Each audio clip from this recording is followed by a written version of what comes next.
नमस्कार, मी ज्योती. बुलेटिन मध्ये आपलं स्वागत. महत्त्वाच्या 30 बातम्यांचा महावेगवान आढावा घेऊयात. मराठा आरक्षणाबाबत आजपासून मुंबई हायकोर्टात सुनावणी सुरुवात होणार आहे. राज्य सरकारनं मराठा समाजाला 16% आरक्षण जाहीर केलंय. त्याविरोधात 2 जनहित याचिका दाखल झालेल्या आहेत. अॅडव्होकेट गुणरत्न सदावर्ते तसंच संजित शुक्ला यांनी या याचिका दाखल केल्या. तर या प्रकरणात जवळपास 27 जणांनी मध्यस्थ याचिका दाखल केली आहे. दोनही बाजूंनी याचिका दाखल झालेल्या आहेत. आजच्या सुनावणीसाठी राज्य सरकारतर्फे वरिष्ठ वकिलांची मोठी फौज उभी करण्यात येईल. मराठा आरक्षणाबाबत मुंबई हायकोर्टात आज महत्त्वाची सुनावणी होईल. त्या पार्श्वभूमीवर काल मुंबईत मराठा नेत्यांची एक गुप्त बैठक झाली. ही बैठक मुंबई सेंट्रल येथील मराठा मंदिर संस्थेच्या बाबासाहेब गावडे कॉलेजच्या सभागृहात झाली. या बैठकीत सुनावणीनंतरची रणनीती ठरवण्यात आली. दुष्काळग्रस्त भागात नुकसान भरपाईपोटी मदत निधीचा पहिला हप्ता वितरित करण्यात आलाय. लाभार्थी शेतकऱ्यांच्या थेट बँक खात्यात हा निधी तातडीनं जमा करण्याचे निर्देश मुख्य सचिव दिनेश कुमार जैन यांनी दिले. राज्यात दुष्काळग्रस्त भागामध्ये मदत निधीचं वाटप सुरू करण्यात आलंय. त्यासाठी 1450 कोटी रुपयांचा पहिला हप्ता सर्व विभागीय आयुक्तांना वितरित करण्यात आला. लोकसभा 2014च्या निवडणुकात भाजपच्या सोशल मीडिया प्रचाराची धुरा सांभाळणारे चाणक्य अर्थातच प्रशांत किशोर आता शिवसेनेच्या गोटात दाखल झालेत. मातोश्रीवर झालेल्या खासदारांच्या बैठकीत प्रशांत किशोर यांनी प्रचारासंदर्भातलं एक प्रेझेंटेशन देखील सादर केलंय असं बोललं जातंय. प्रशांत किशोर यांनी यासाठी मुंबईसह 6 ठिकाणी कार्यालय स्थापन केलंय. 1.5 महिन्यांपासून सर्वेही सुरू केल्याची माहिती आहे. काल मातोश्रीवर झालेल्या शिवसेना खासदारांच्या बैठकीत लोकसभेसाठी शिवसेनेनं कशा पद्धतीनं प्रचार करायला हवा, कॅम्पेनिंग कसं करायला हवं यावर प्रशांत किशोर यांनी मार्गदर्शन केल्याचं बोललं जातंय.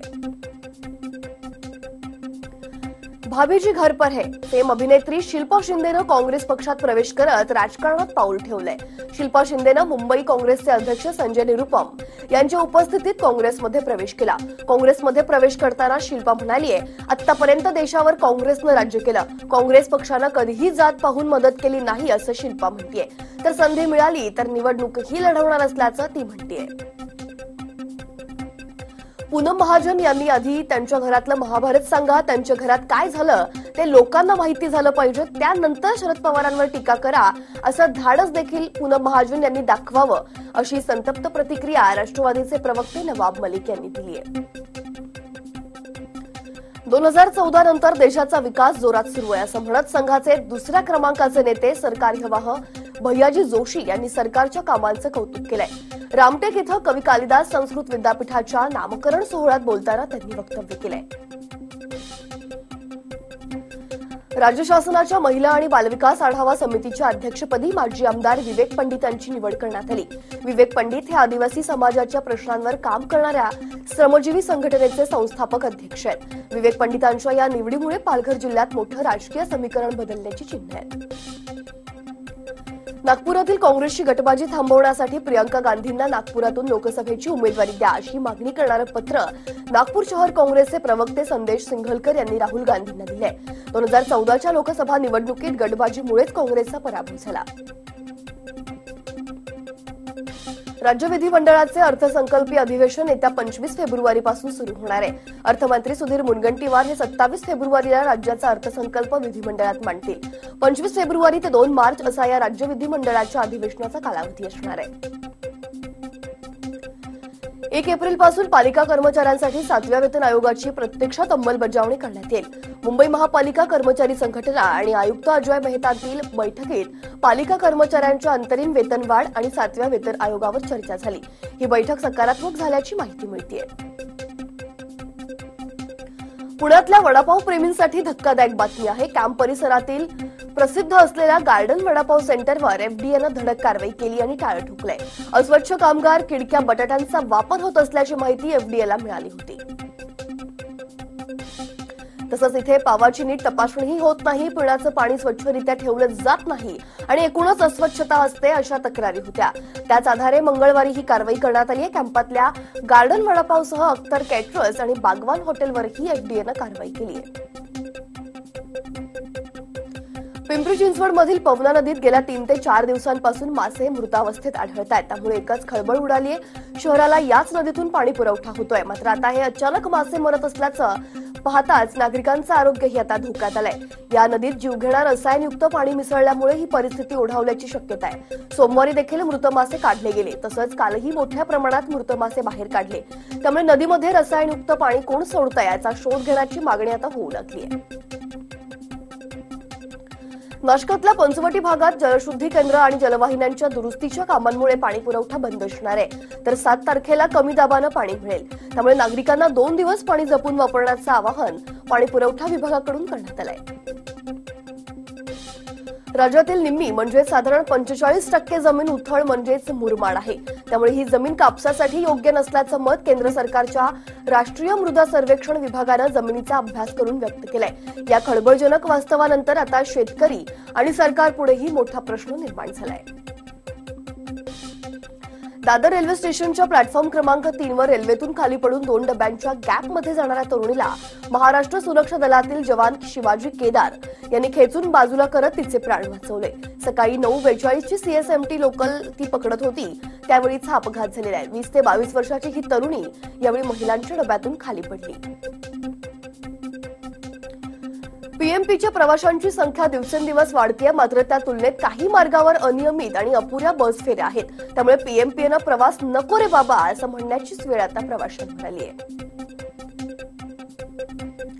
नागपूर महापालिकेची परिवहन सेवा असलेल्या आपली बसमध्ये आता दिव्यांग व्यक्तींना मोफत सेवा मिळणार आहे। आतापर्यंत दिव्यांग व्यक्तींना 75% तर सोबतच्या व्यक्तीला 50% सूट होती।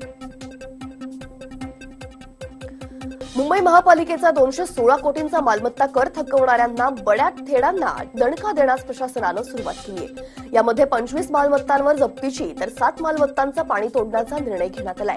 नॅशनल स्पोर्ट्स क्लब, आमिर पॉक्स and amusement private limited, MGIL, Bombay Dyeing company, Sunshine Builders आदी मालमत्ताधारकांचा यात समावेश आहे।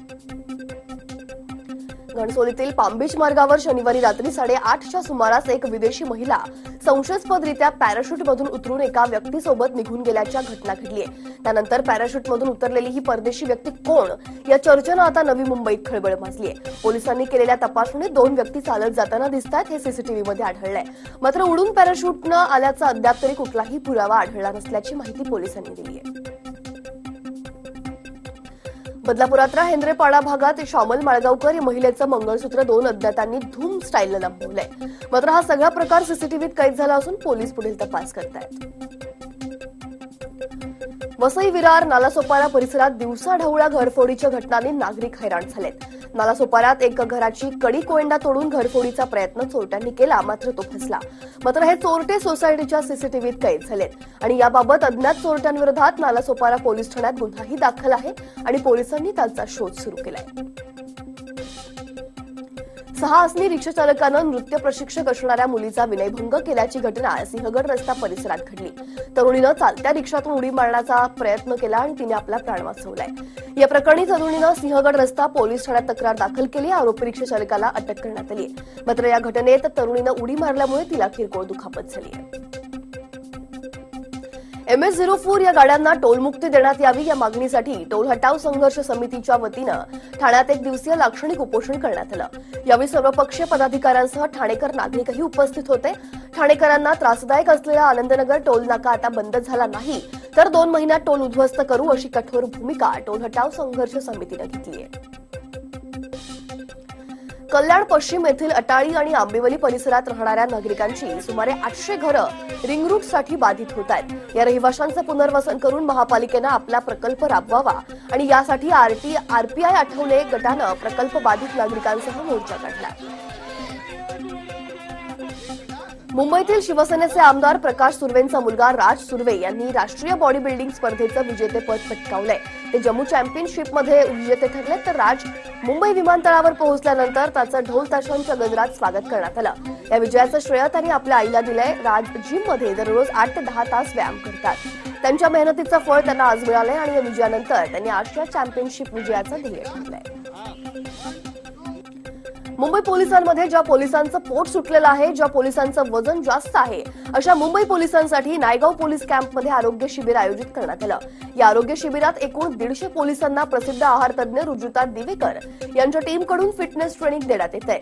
ही फिटनेस ट्रेनिंग 1 फेब्रुवारी ते 28 फेब्रुवारी असं सुरू असणार आहे. या दरम्यान रोज 12 तास पोट वाढलेल्या पोलिसांना ट्रेनिंग दिलं जाईल. यामध्ये जिम, योगा, समुपदेशन, योग्य आहार, ग्राउंड वर्क आउट अशी दिवसभर ट्रेनिंग असणार आहे. दादरच्या सिद्धिविनायक मंदिरात माघी गणेश उत्सवाला प्रारंभ झाला. या उत्सवात विविध सांस्कृतिक कार्यक्रमांचं आयोजन करण्यात आलं. काल ज्येष्ठ पार्श्वगायिका अनुराधा पौडवाल यांच्या गायनाचा कार्यक्रम पार पडला. या कार्यक्रमाला युवासेना अध्यक्ष आदित्य ठाकरेही उपस्थित होते.